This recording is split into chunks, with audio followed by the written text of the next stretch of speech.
Hey folks, tonight we're stepping into the blistering, smoke-choked world of someone who quite literally forged the medieval age, the blacksmith. Now, forget every romantic slow-motion movie scene you've ever watched, sparks dancing like fireflies as the hero shapes a sword destined for legend. Because the truth, being a real medieval blacksmith wasn't some heroic training montage. It was relentless, filthy, bone-deep exhaustion that burned itself into your lungs and left scars you couldn't wash off. Before we get too far, take a second to like the video and subscribe, but only if this kind of raw, unsweetened history is your thing, and drop a comment. Tell me where you're watching from, and what time it is right now. It always fascinates me to see just how far our little forge of stories really reaches. Alright, dim the lights. Let the distant hum of a fan fill the background, and let's step back together into a world of iron, ash, and heat. Imagine being born into this life, not into nobility, not onto a throne or in a castle, but into a soot-blackened family forge. Your crib stands next to an anvil. Your lullabies are the pounding of hammers and the hiss of molten iron plunging into water. From your very first breath, the smell of burnt metal settles into your clothes, your hair, your bones. By the time you can stumble across the dirt floor without tipping headfirst into the fire pit, you're already useful. At 6, you're no longer just a child. You're your father's apprentice. That's a generous title, really. It means unpaid assistant, the smallest hands always tasked with the dirtiest jobs. Your playground, a floor littered with nails, slag, and embers still hot enough to brand you for life. Your toys, rusty tongs too big for your grip, and a hammer twice the weight of your forearm. Other kids spend afternoons chasing chickens, daring each other to climb trees or skipping stones on the river. You, on the other hand, you learn by doing, and by not dying. The daily lessons are simple but painful. Guess how hot the metal is without losing a finger. Pump the bellows until your shoulders burn. Try not to cry when your father barks that you ruined another nail. Fun, in this world, isn't measured in laughter, but in those rare moments when the iron bends the way you wanted. Your father, the master blacksmith, isn't the gentle teacher type. His vocabulary is limited, mostly sighs, scowls, and the immortal command, hit it harder. His hands feel like knotty old oak, and every crease in his face is carved by years of smoke, taxes, and the weight of knowing he'll never be called Lord, only necessary. You learn by watching, by burning yourself and trying not to scream. You don't ask why, you don't complain. Questions earn you flying horseshoes or, worse, cold silence that can stretch for days. Holidays, a nice idea for people whose lives don't run on the heat of a forge, because iron doesn't care that it's a festival. Someone always needs a plow fixed, a gate latch forged, a nail straightened, and the forge doesn't stop for your birthday, your fever, or your blisters. Your reward isn't money, at least not yet.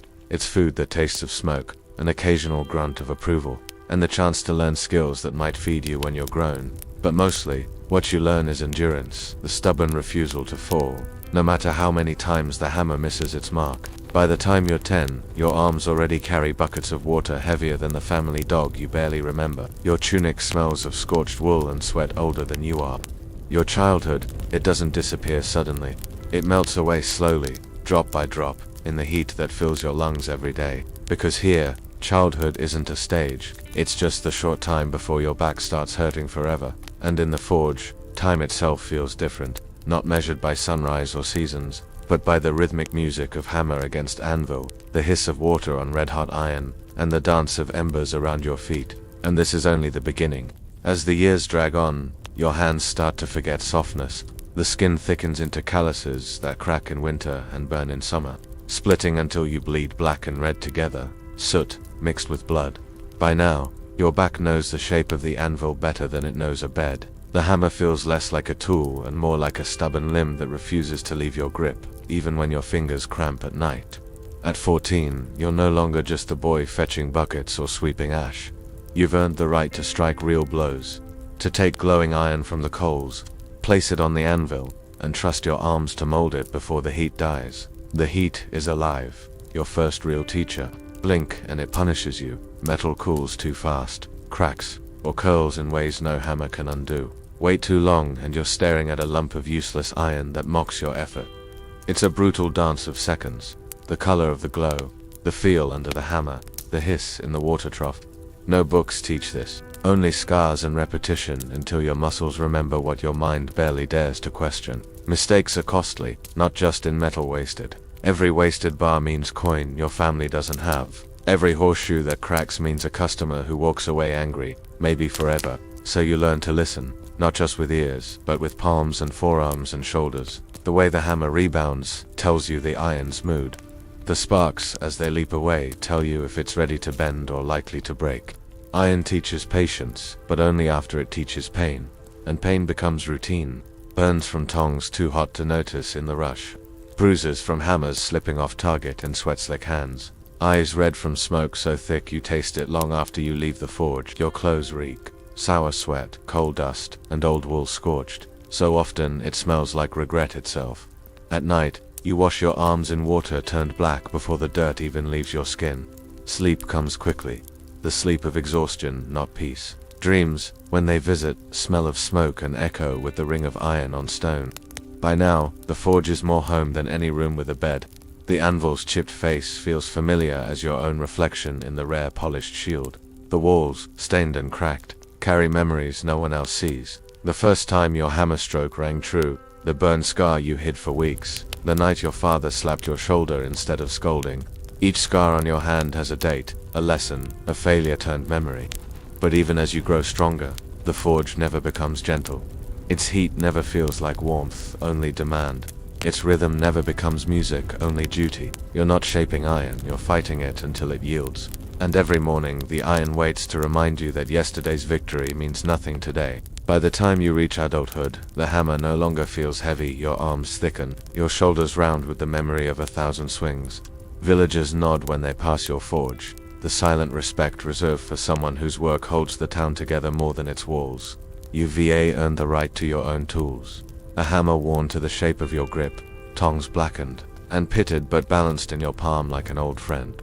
Your name might even travel, whispered at market stalls, spoken by merchants who remember a blade that didn't chip, a plowshare that turned soil smoother than expected. Yet for every nod of respect, new burdens arrive.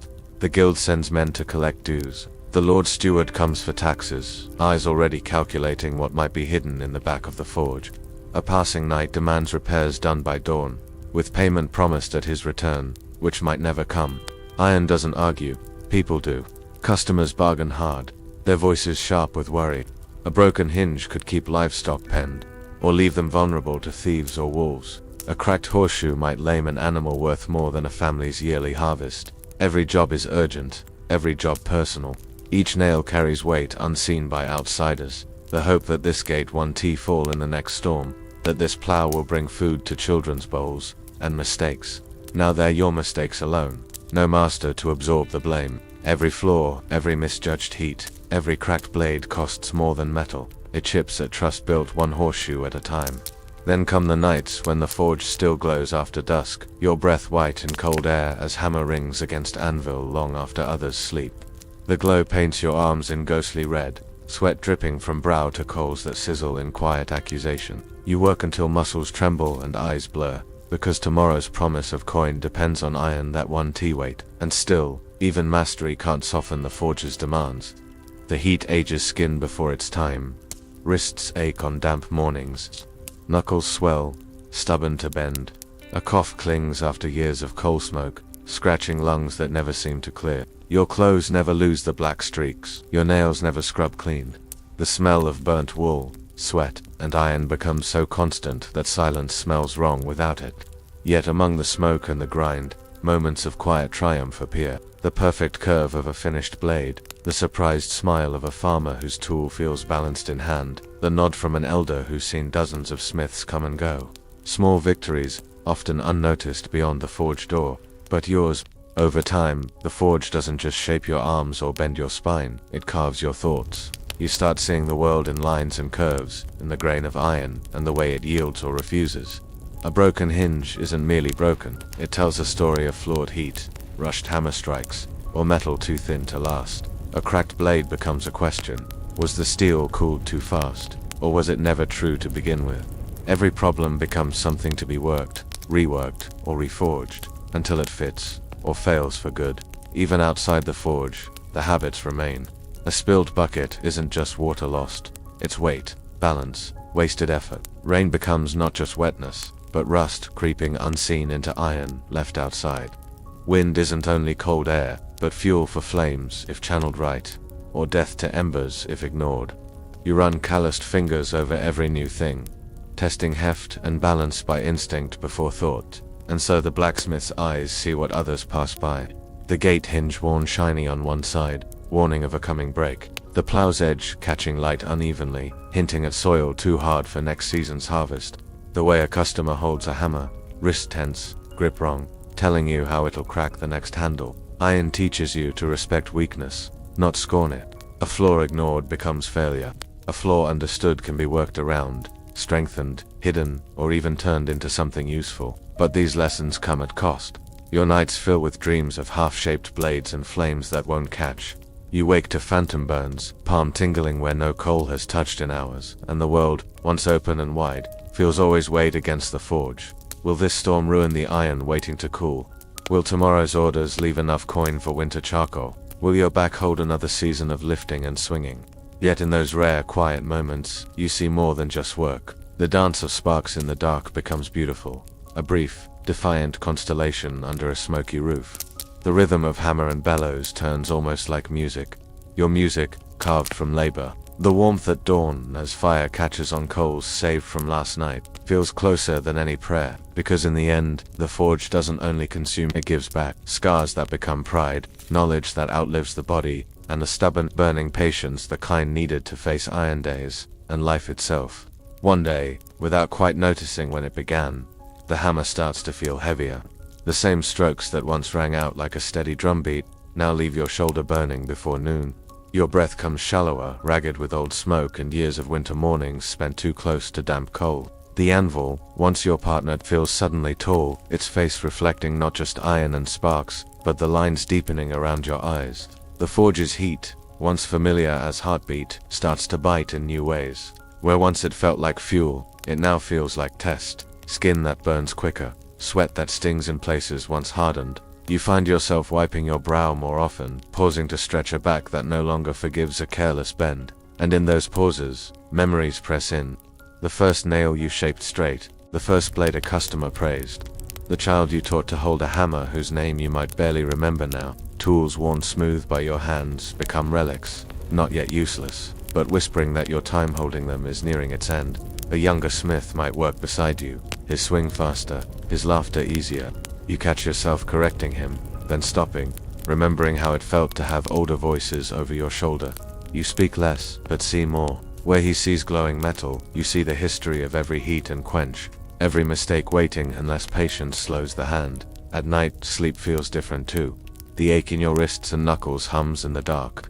A quiet reminder of years measured not in birthdays, but in sparks and seasons. Dreams sometimes return you to a forge that feels lighter, louder, where your arm never tires, and every blow lands true. And yet, the forge still draws you each dawn. You walk slower to the coals, breathe deeper before bending to stir them alive. The fire greets you with the same flare of red and gold, uncaring of your years, demanding only that you keep feeding it. Because in this trade, respect isn't granted by age alone. It's earned each day the anvil rings back your intent. Each time the iron bends because your hand still knows how.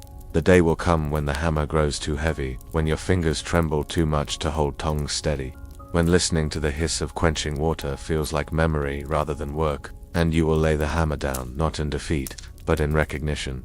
But you were always part of something larger, a cycle older than your years. And in that quiet moment, the forge around you feels less like a workplace and more like an old companion. The cracked stone walls that watched your first awkward blows, the soot-darkened beams that shook with every swing, the anvil whose face caught not only sparks, but every frustration, every triumph, every prayer you dared not speak aloud. Your fingers, stiff now, will trace the grooves left by decades of hammer strikes, each scar in the iron an echo of a season survived, a drought endured, a winter outlasted. The walls hold stories no tongue remembers, laughter shared with an apprentice now long gone, curses muttered in the hush before dawn, a whispered thanks to the fire when a blade finally took shape after days of stubborn resistance. You'll notice the dust motes floating in late light, turning the forge into something softer than you recall, as if the very air remembers every spark that ever rose and died here. Tools once gripped so tight will sit quietly at your side. waiting not for you, but for the next hand brave or foolish enough to lift them. And as you draw your last breath within those walls, you'll find that your thoughts drift not to the failures, nor even the proudest pieces you forged, but to the simplest acts. The hinge that kept a door from slamming in winter winds, the nail that held a roof steady over a newborn child, the plowshare that turned frost-hardened earth into food for hungry mouths. Because the forge taught you that greatness isn't cast in gold, but hammered patiently into everyday things that quietly keep a village alive. And you'll realize your true legacy never sat on noble belts or royal gates, but in the unnoticed, honest iron that bore life's weight without fanfare. In those final heartbeats, you'll remember the sound of the hammer's ring in the hush before dawn, a sound that once woke neighbors, warned the village that work had begun, and comforted them that someone still faced the fire, even when hope felt thin. You'll remember the smell of rain on cooling coals, the warmth of forged stone under tired palms, the taste of sweat mixed with soot, and how somehow all of it felt like belonging. And when you finally step away, it won't be with sorrow, but with a quiet pride. That for all the years the world asked your strength, your patience, your stubborn will, you answered, that the iron bent, cracked, and sometimes refused, but you never stopped returning to the heat. And that even if your name fades from ledger and memory, your work lives on in unseen hinges, rusting gates, and quiet prayers spoken under roofs your nails helped hold. Because that is what it means to be a blacksmith. To shape not glory, but endurance. To leave behind not monuments, but usefulness. To stand, hammer in hand, against time itself, knowing you will lose, yet striking anyway. And in the end, perhaps that is enough. And in the silence that follows, you find there's a different kind of ringing. Not the bright, sharp clang of hammer on iron, but a gentler echo that lives behind your ribs, pulsing with each slow breath. It's the memory of thousands of strikes, each one forgotten by the world, yet living in the grain of your bones.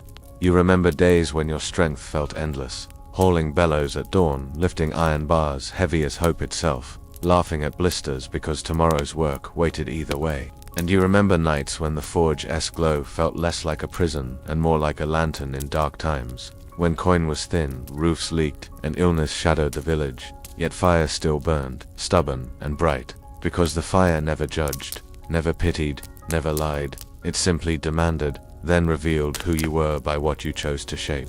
Over the years, you learned truths no sermon could teach, that nothing holds forever, but what is made with care lasts longer than pride.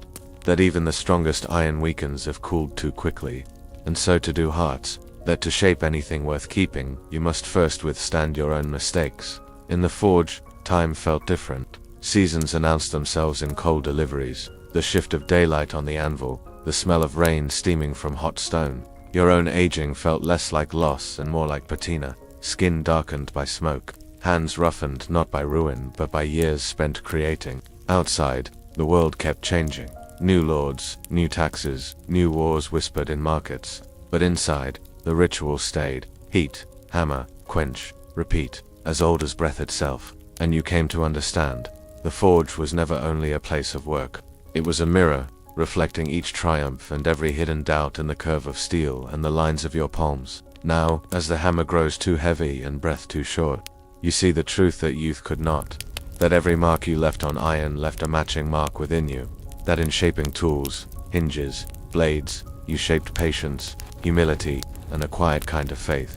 Faith not in kings or priests, but in the simple promise that what is made with honest sweat can outlast the one who made it. And so, when the forge finally cools and darkness claims its corners, you do not leave in sorrow, because what mattered most was never the heat, the sparks, or even the iron. What mattered was returning each day, tired, bruised, but willing, and striking again. Because the work deserved it. And when someone unknown lifts a gate you once fitted, swings a hammer you once forged, or rests under a roof held by your nails, they carry a quiet echo of your life, a life spent not in glory, but in the slow, steady alchemy of turning raw, stubborn metal into something that served, that sheltered, that endured.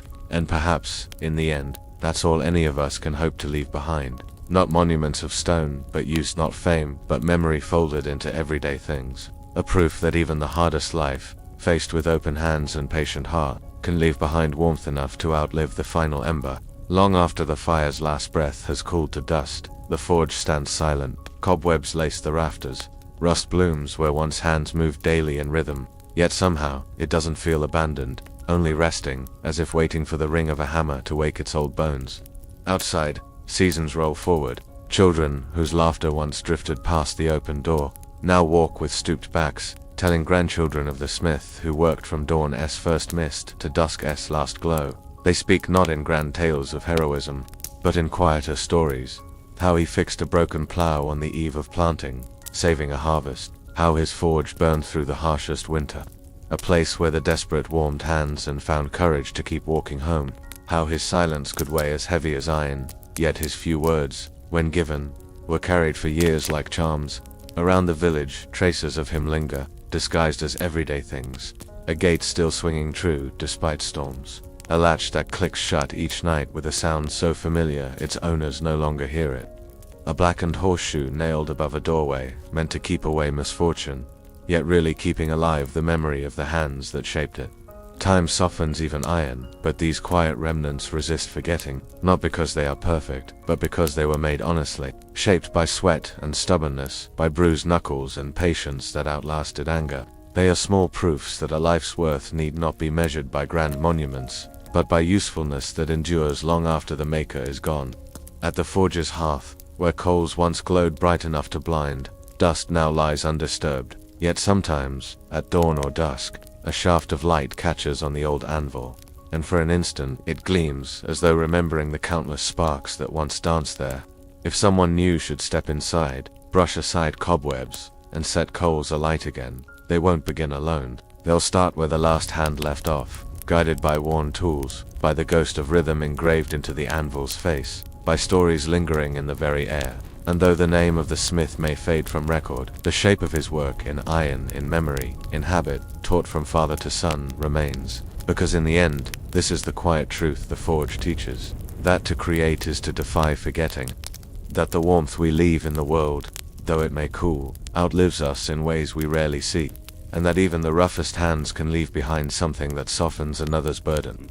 So the hammer rests, the fire sleeps, and the door hangs slightly ajar, yet in hinges that hold, in gates that open, in tools still balanced in calloused palms, his story lives on, not in fame but in function, not in song but in service. And sometimes, that is the most enduring legacy of all. And so, what remains when the hammer is set aside for the last time? Not just tools, not only scars, but something deeper. A life measured in blows that shaped not only iron, but patience, hope, and quiet dignity. In every spark that once leaped from anvil to air, there lived a promise. That stubbornness can become craft, that mistakes can become lessons, and that even the hardest work carries warmth if struck with care. The forge taught that nothing, not even iron, stays unbroken forever. But what matters is the hand that lifts the hammer again after failure, the will that returns to heat and noise when comfort whispers to rest. And perhaps that is what endures longest of all, not the iron itself, destined one day to rust and crumble, but the courage to keep shaping it anyway.